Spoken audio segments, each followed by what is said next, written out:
What I'd like to do right now is introduce my guests for this morning. We've got Kendall Massett, who's the president of the Brady Kohn Foundation, and then we've got Carolyn Kohn, who was one of the founders. So, ladies, thank you for coming in this morning. It's very nice to have you in. Appreciate it. Yeah. So, you know, Brady Kohn Foundation and cord blood. Give me a little background as to where did Brady Kohn Foundation come from? Okay. Well, Brady was my son. He was born in 1999, and at that time he was perfectly healthy, born right here at Christiana. And for the first couple of years of his life, everything was perfectly fine, happy, healthy little boy. Right after his second birthday, he was playing in our back family room and tripped and hit his jaw on a toy. And he cried, but after a few minutes he was fine, and that was it. Then the next morning he woke up and he had a really big black bruise on his jaw, and it just didn't look right. And I just took him to the doctor for his checkup, but still, and long story short, I decided to take him. And what they found at the time is that they wanted to do some blood work. He absolutely had no blood counts at all. He had no white cells, no red cells, and no platelets, but he was running around looking perfectly happy, healthy in every other way.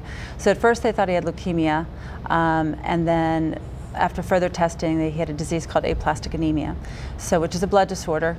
They felt that he somehow got an unknown hepatitis virus that just really shut down his bone marrow. So if he hadn't fallen, we never would have found out until it was, you know, way too late. Right. So what was unique about Brady's story, and at this time he's just over 2, is that there's a drug treatment that pretty much, with drugs, shuts down the bone marrow even further.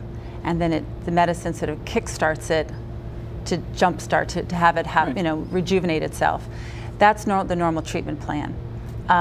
What was unique, though, is that when Brady was born in 1999, we had actually saved the cord blood when he was born. So after he was delivered, they took the umbilical cord, we took all the blood cells out of it and saved it. And the only reason why I did it, I read in one article about the possibility of doing it, and I just, for whatever reason, felt I should do it, and Sure. I saved it. But at that point, they hadn't used cord blood in transplanting one's own to one's own. They'd been using it for, you know, non-matches.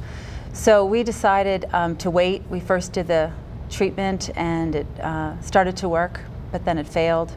And during that time, he had gained weight being on some of the meds. And so when it failed, we decided to use the cord blood in a transplant. And we moved to Minnesota, and he was treated there. And ultimately, the cord blood transplant did work. They did take those blood cells, put it back in his body, and his body started rejuvenating and making cells. But what happened is he didn't have his white cells, and we lost him from an infection. So that was March of 2002. So with that, you know, family, friends were in great despair, and everybody felt really hopeless and helpless, and what could we do? So that's how we started the foundation. So the foundation was created at the end of 2002, and our purpose is twofold. One is to fund non-embryonic stem cell research, and we're really proud. Up until now, we've funded $225,000 at the University of Minnesota. And what's really important about funding research is that seed money that the researchers need. And our researcher, Dr. Wagner, who's actually from Hockessin, Delaware, originally, he was able to take those initial findings and apply to the NIH, the National Institute of Health, and got millions of dollars in additional funding. So we're really excited to provide that. The second is to really educate our Wilmington and Delaware population on what is cord blood. We've been really fortunate to have created 2 partnerships with Christiana Hospital and St. Francis Hospital. So now we give moms an opportunity to donate their baby's cord blood for free. And so our purpose here today is just to let the Wilmington and Delaware community know that this is a great possibility for them. It's free, and we'll talk more about it. But in doing this, we really feel like we've kept Brady's memory alive, and that he came to tell us a story. And if we hadn't saved his cord blood and gone through this, then we wouldn't be able to be sitting here today and trying to help save others' lives. Hundreds of others. Yep. Sure. Yeah. No, I appreciate that. That's, I mean, you know, that's turning, you know, a tragedy into something positive. Yeah. So, you've talked a lot about, Carolyn, about, taking the cord blood and that kind of thing. Kendall, could you tell us what is cord blood? I mean, relative to, I don't know, any other type of blood. Well, cord blood comes from the umbilical cord, and it is medical waste, really. But is it the baby's blood? Is it the mom's blood? It's the blood that's in the umbilical cord that goes from the mom to the baby. Okay. So it's both. Okay. It's connected to the placenta, which is connected to the baby. So, and inside the cord blood there are stem cells, non-embryonic stem cells. Sure. That make up the 3 types of cells that you need to survive: red blood cells, platelets, and white blood cells. And again, I can't say enough that how much that it's medical waste that can save a life. Right. So when my son was born, he had his own blood, and then there's the umbilical cord, which is where, while my wife was pregnant, he's getting all of his nutrients, oxygen, food, everything.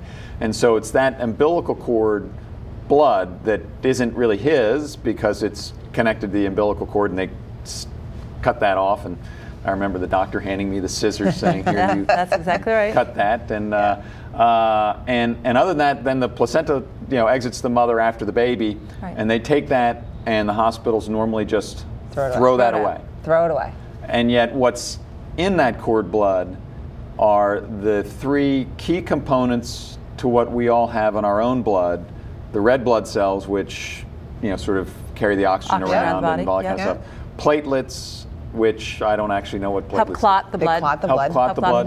And then the white blood cells, which are the fighters that fight off infection and things like that. And that's what Brady ultimately did not have. Because when that's the last to rejuvenate. So when we gave him his cord blood transplant, the red cells came back first, then the platelets, and the white cells come in last. And during that time, he just got an infection. So. And so at the birth of your child, you can, at Christiana and at St. Francis, say to your doctor, no? Okay. Yes. Who do you say to? First, you have to pre-register. Okay. Because right now, both Christiana and St. Francis are pre-registration hospitals. So a mom needs to go, if she wants to donate, she needs to go on the website, our website, thebradykohnfoundation.org. Which is running on the ticker, so that people can see it at the bottom. Wonderful. And just go and where it says donate cord blood, and give us their information, and then we'll send a packet of information to them. It's the same exact information that's needed if you're going to donate your blood. We need to have a history on the mom and the baby's father. And that information is barcoded, so it's totally confidential. Nobody would ever know if your cord blood is banked that it's you. Okay. You're a barcode. But we have to have that information. The transplant physicians want to know that information because all of that past history affects the cord blood. And what you can use it for. And what you can use it for, yes. And who you can use it for. In fact, the ethnicity of the mom and the dad affect the ethnicity of the cord blood, and that ethnicity has to match the patient that needs the transplant.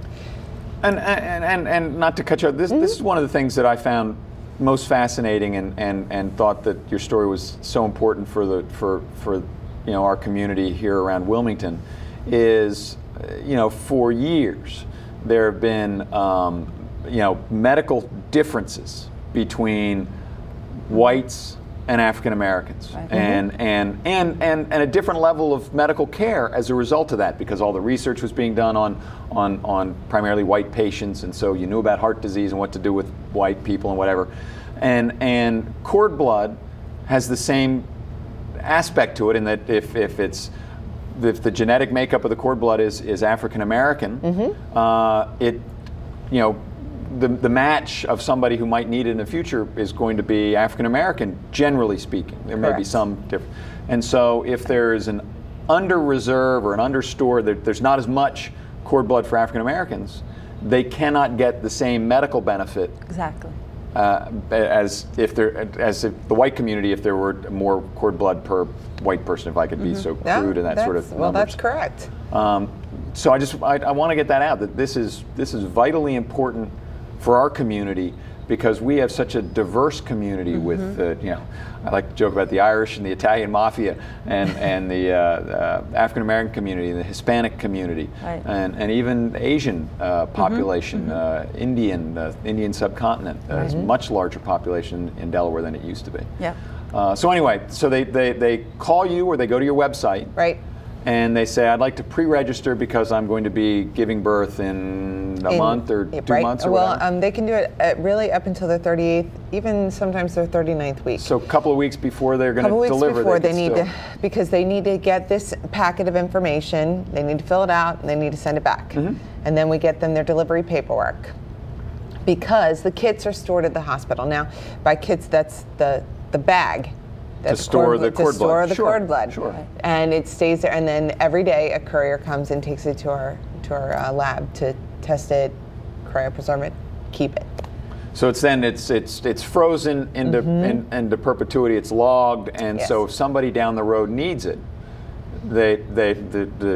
you guys or somebody checks the match criteria. Yeah, there's a website, the National Merit Donor Program. That's our partner. One of our partners has the bethematch.org, and transplant physicians around the world have the ability to log on and put in the information about their patient, and this system finds the match. Right. Huh. Yeah. So you know, up to a couple of weeks before delivery, the mother, you know, calls, logs in, whatever, fills in the appropriate information about the father, her own health, what have you. So that gets put in there. It's then, you know, protected in a database. A barcode goes on a bag that then stores the cord blood so that it can be used in the future. And you can do that at both Christiana and St. Francis. Yes. And the reason for the medical history is to be able to make sure that the cord blood is appropriately used in a match in the future. Yes, because it affects some genes. So transfer. let's talk about what are some of the illnesses that can be helped by, you know, cord blood. Well, there are over 70 different diseases that can be helped, but what we think is amazing is that there is a cure for sickle cell anemia. It's a cure, 100% cure. Transplant with cord blood cures sickle cell anemia. So somebody suffering sickle cell anemia, they go to their physician and they say, I'm looking for a match because I have all these, you know, it's a chronic condition, I've got all these problems. Their physician goes to, you know, bethematch.org or whatever, from the physician side, and you would go through a procedure in which they would implant the cord blood into your bone marrow, I suppose. Yeah, it's just a transfusion. Just a transfusion. It's just blood. It's just like a reverse, you know. So you just sort of like go into the blood bank, they, you know, put a thing in and put that blood in you. And so what happens is, though, that all the cord blood that is actually stored, there's small vials. So there's one unit, then there's smaller vials. So what happens is there's a testing process to make sure it's the best possible match. Once they say, yes, this is the best match, then that unit's released, and then it goes into it. But what I think is exciting is that when we first started the foundation, Brady's story is that we did not know, there had never been an autologous cord blood transplant, meaning they never had a patient have their own. Right. You know, because it just was too new. Sure. Now it's much more common. Back then there was about 15 diseases that were used. So just in the last 9 years since us creating the foundation, we've gone from about 15 diseases that can be used with cord blood for transplant up to 70. And in the case of sickle cell anemia, and it's only going to continue. Yeah, and it's only going to continue. It's actually also being used, cord blood, in rejuvenating dead parts of the heart muscle after heart attacks. And that's the research being done as well. So this is the wave of the future. It's absolutely the wave of the future. And the more diverse all of our cord blood units are, but, you know, whether even interracial, the greater we're going to be able to serve the population. Right. And so what's unique about our foundation is that we are the only grassroots local organization in the country that does this, and we actually started as a pilot, and we actually have now 2 other foundations doing it in Pennsylvania who are taking off after what we've done. And so I think the success is probably the most exciting, and I'll let Kendall tell about the success so far in our transplant. It's exciting. I know exactly what she's means. As of this year, 12 units that have been collected in Delaware, so donated in Delaware, have gone to transplant. And that has been to save a child as young as 1 year old, all the way up to an adult at 56 years old. And this is all over the world. One went to Italy, another one to Canada. You know, so we know we've made an impact on 12 families. They'll never know about us. They'll never know about the foundation. They'll never know Brady's story. They'll never know about that mom. They'll never know about that baby. But because of the work we do, cord blood here, and the work that you do, there are 12 people alive today that would not have been a decade ago. There's a child running around in Italy. That's a very happy family.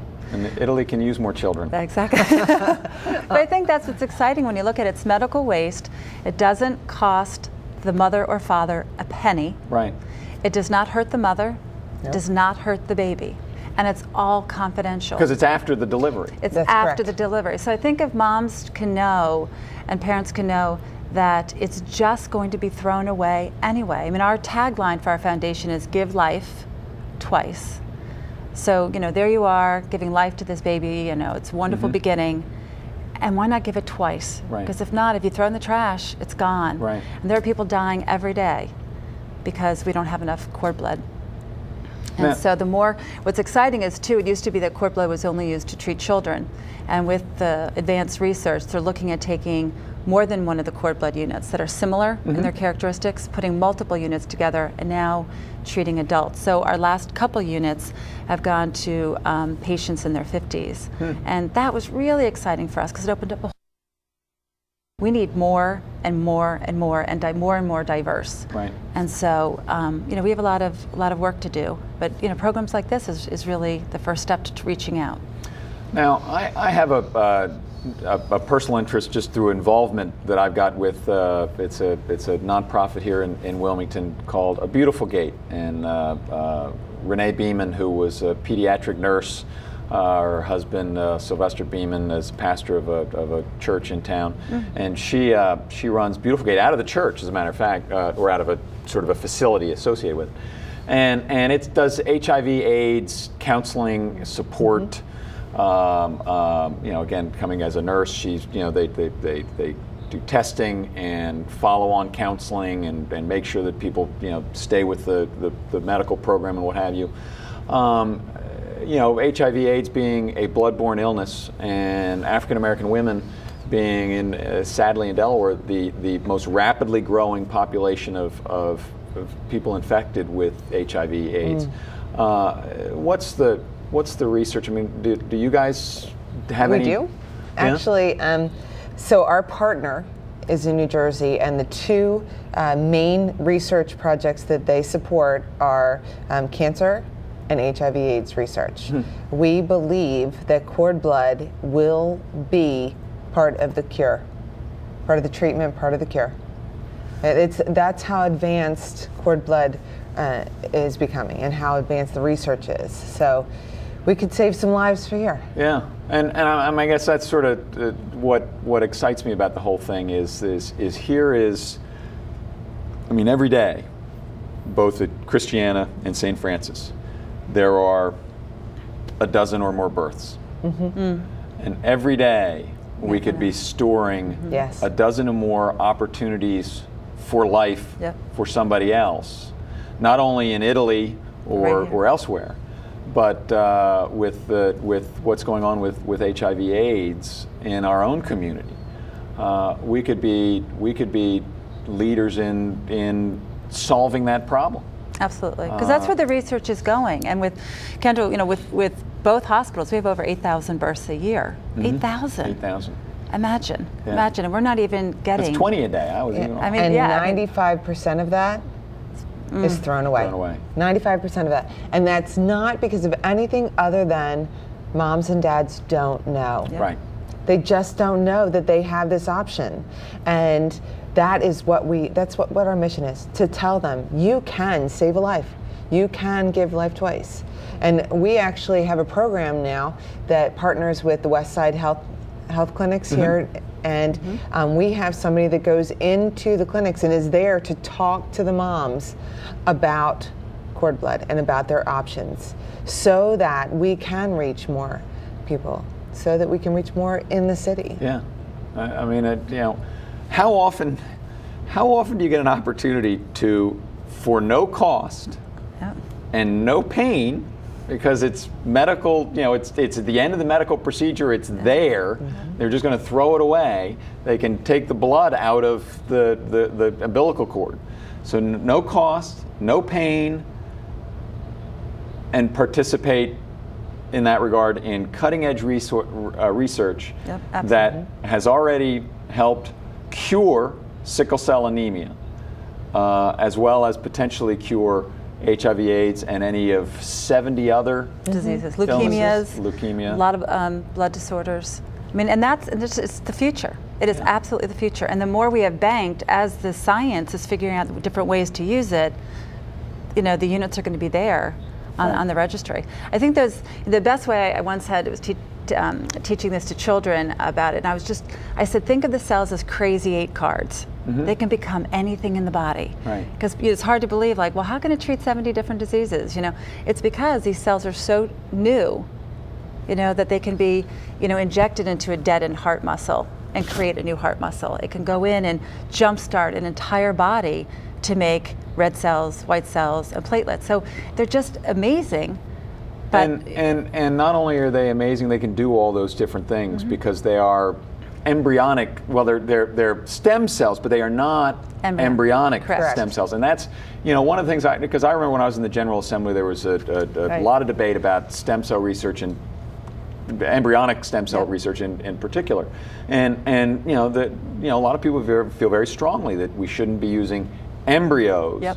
And these are not embryonic stem cells. They are stem cells, but they don't come from an embryo. They come from the cord blood. Correct. And so it's in the same boat as, say, an adult stem cell, in that it is already, you know, past the point of being it never was and never will be a standalone human life under anybody's definition. Absolutely. And so this is an area that it avoids the ethical implications, because it is not embryonic stem cells. They are just cord blood stem cells. But they still have the ability to morph into all sorts of different components of blood, platelets, red cells, white cells, painless and free. And you've already saved a dozen lives, helped cure sickle cell anemia, and potentially the cure of dozens of other diseases. Diabetes.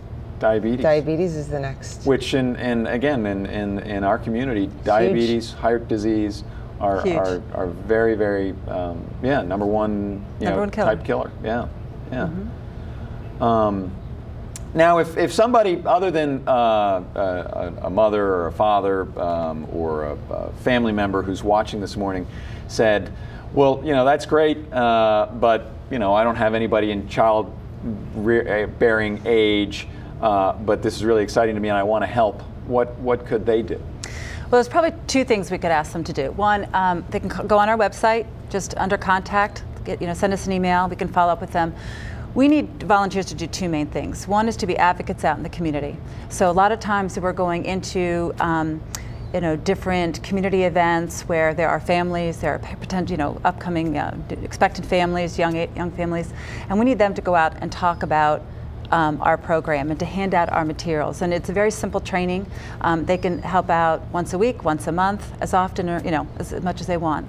We also need sites to go out and speak to. So going out to Hispanic organizations, African American organizations, moms clubs, anywhere and everywhere that we can get out and reach our target audience, just to let people know that this is a unique opportunity here in Delaware, and it's no other state around us. Well, Pennsylvania just started, but New Jersey, Maryland, nowhere else has this. And so the more we can find audiences to speak to, get some volunteers to help talk about it. Our role as a foundation was unique because we actually brought together our 2 parties, the hospitals as well as the cord blood bank. And our role is solely as volunteers are to be advocates in the community. So all we do is try to market, it's here, it's free, it's great, come on board and help us. So that would be, wonderful if individuals who are listening to us now can, email us and let us know they want to get involved. That's all it takes. That is great stuff. I tell you, like I said, I didn't know all that much about it. I mean, I knew what cord blood was and that kind of thing, and I'd obviously heard of the Brady Kohn Foundation. My kids are now 16 and 14. So my daughter is driving, which that's why there are few less of these up here than there were before. But I remember back at the time there was sort of this, you can donate your cord blood or whatever, but it was so early and right. It had just it wasn't something you sort of, okay, I'm going to do that. And then when I was in the General Assembly and there was the debate about the whole stem cell research and the ethical part of the embryonic, again, not cord blood, which is not. Right.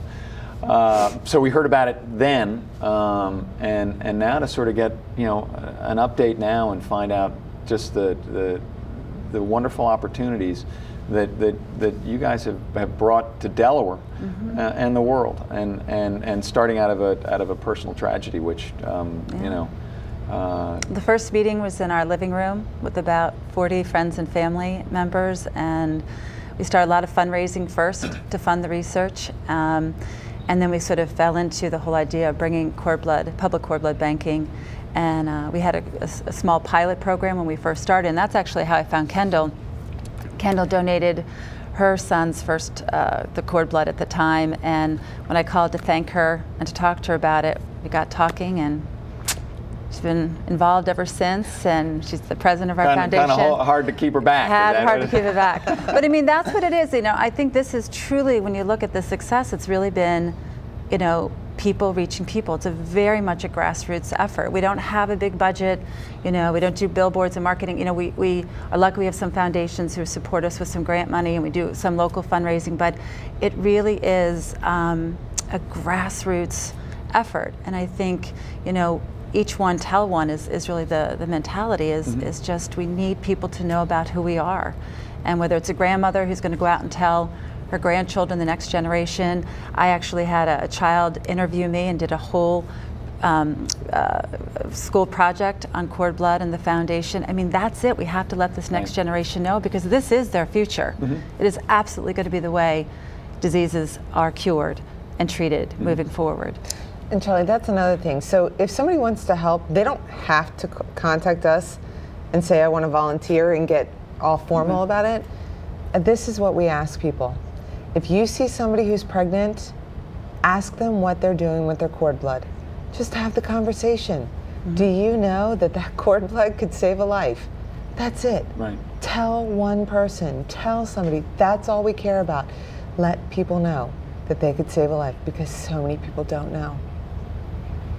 Well, I want to thank you both for coming in. It seems a pretty easy threshold. If you want to help, you can just ask your friends or neighbors or whatever who are pregnant, hey, are you going to be donating your cord blood? And if not, you can go to the Brady Kohn Foundation website and find out more or what have you. And it's painless, it's free, it's already paying huge dividends, and it started right here in Delaware. That's right. And so that's it's something we can all be proud of, and I want to thank you both for helping to make that happen. Thank you. Appreciate it. So the Brady Kohn Foundation, my guests in this segment were Kendall Massett, who's the president of the foundation, and Carolyn Kohn, who was one of the founders. And so check out their website. It's on the screen right now, or call the number that's there. And so if you know somebody